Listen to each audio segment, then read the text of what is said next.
I'm Jenny Espada Baroro, taga Compostela, Davao de Oro, and currently working as loan consultant ng Cepat Credit Financing for 3 consecutive years. Punta po tayo sa...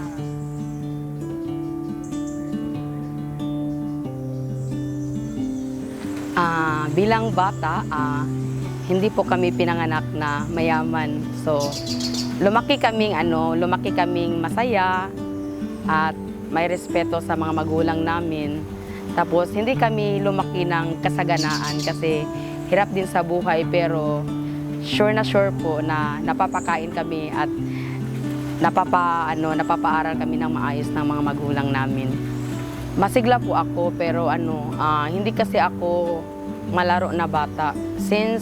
Naalala ko, since grade 2 pa, nagtatrabaho na ako sa auntie ko. Parang, kumbaga, summer, if ever, walang pasok, nagtatrabaho ako doon sa tindahan. Pero hindi talaga yung, parang, kumbaga, training lang sa pagpapalaki namin. Kumbaga, para lumaki kaming madiskarte sa buhay. Hindi ako mabarkada na tao. So, yung mga kapatid ko, sila lang din ang mga barkada ko. Kami ang nagsasama if ever meron kaming mga out of town. Sinasama namin yung mga parents namin kasi gusto namin ma-experience nila yung mga hindi nila nararanasan noon. Sinishare namin sa isa't isa kung ano ang mga problema at saka kung merong problema ang isa, nararamdaman po namin. Kaya kahit hindi sabihin sa isa, alam namin. So, sinusupport talaga namin ang isa't isa. Si Papa ang tao na sobrang madiskarte. Tapos, si Papa din ang pinaka-close ko po. If ever merong problema si Papa, like financials, bali ako ang unang-una niyang malalapitan. Pero syempre ako, kahit may asawa na po ako, nakasupport pa din ako sa kanya. Si Mama, parang magkakapatid lang din kami. Tapos sobrang grateful ko po sa mama ko po kasi halimbawa busy po ako, siya po ang pumapalit sa akin para mag-alaga ng mga anak ko. At saka sobrang mapagmahal po na lola. Talaga. Lagi niyang inaano yung mga yung unconditional love. Hindi basehan yung pera. Ma-feel ko talaga na mahal ng mama ko po, yung mga anak ko po. Like, merong mga activities yung mga anak ko, nakasupport din po sila sa amin. I studied at Holy Cross of Davao College as Bachelor of Science in Accountancy, undergraduate. Hindi ako nakapagtapos na pag-aaral, gawa ng lack of finances, kasi yung parents ko po, meron lang silang maliit na piggery, tapos yung mama ko po merong sari-sari store. So, sabay kami nag-aral ng kuya ko sa city. Tapos kumuha siya ng nurse. Alam niyo naman yung tuition ng nurse. Tapos lang trabaho ng parents ko. Since ako ang nakakabatang kapatid, nag-decide po ako na mag-giveaway sa kanya.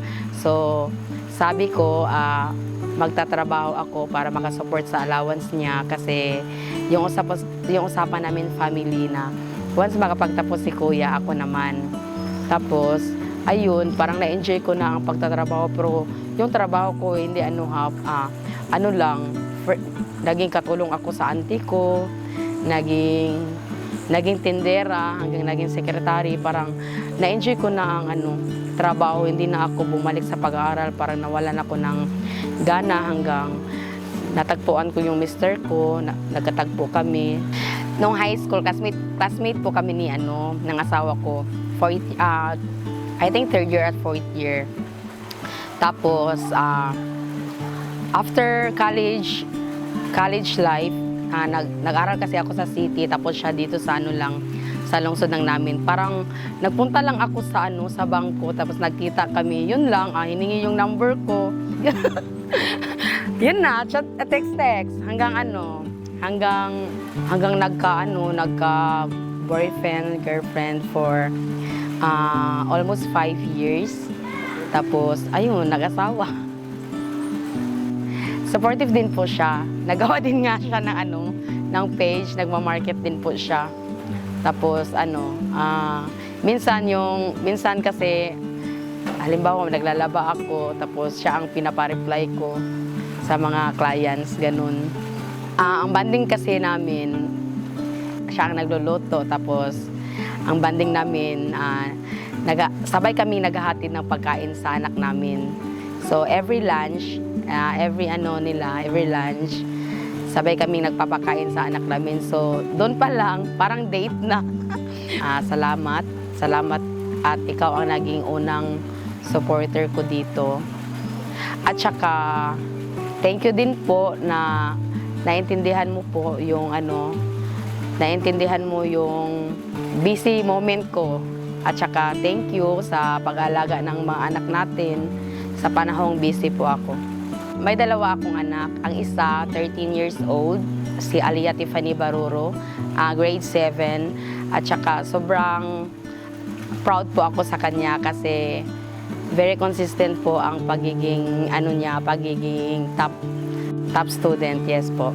Kaya sobrang nagpapasalamat po talaga ako sa Sepat Credit Financing. Aside na kapag-earn ako ng income, aside sa mga busy sa trabaho ko, nagagampanan ko pa din yung tungkulin bilang ina kasi natuturuan ko pa din yung mga anak ko sa mga assignments nila, sa takdang aralin, ganun. Kung merong mga activities, ako mismo ang naghahatid sa kung saan ang mga venue. At saka, yun po, sobrang nagpapasalamat po talaga ako. At saka ngayon, bilang ina, sinesecured ko yung mga future nila. So, yung income na ko ngayon, sinesave ko talaga at saka nag-i-invest ako ng farm kasi gusto kong makatapos sila ng pag-aaral. Yung hindi ko noon kasi hindi ako nakapagtapos. Gusto ko sila sila makapagpatuloy sa sa pangarap kong gustong makatapos sa pag-aaral. At saka gusto ko na pag-college nila hindi ako mahihirapan. So, nag-invest talaga ako para merong backup.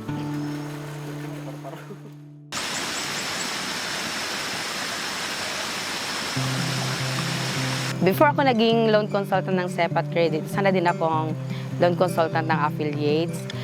Sila po ang nagpapaloan ng mga collateral loan like ORCR at saka sa Asialink. So, parang malakas din po ako sa affiliates, sa SureCycle. Kasama din po ako sa top 10. Tapos meron akong isang kaibigan, si Masil Yunis.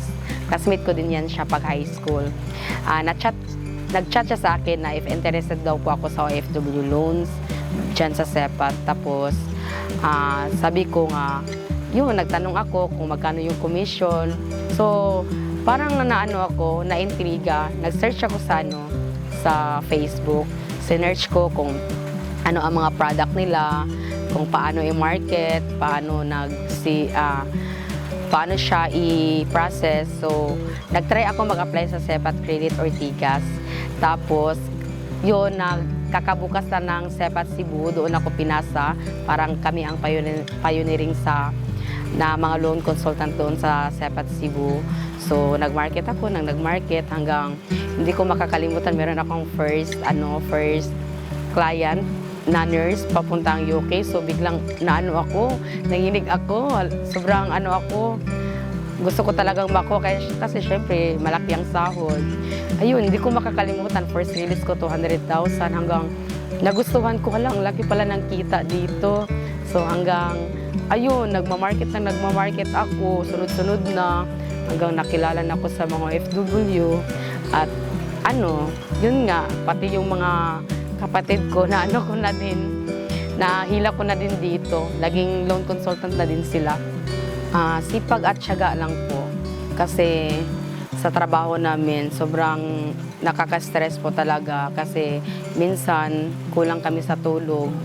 Kasi alam mo naman ang oras ng mga OFW, gabi sa kanila, umaga sa atin. So, kami ang nag-a-adjust sa oras ng mga OFW. At saka, dapat meron talagang mataas na pasensya kasi hindi lahat ng tao ay napi-please mo. So, merong mga OFW na demanding, merong mga suplada. So kahit nakakainis na, pinapanatili pa din namin magiging mahinahon para hindi magkakainitan. Tapos yung naman, tiyaga lang talaga sa pagmamarket.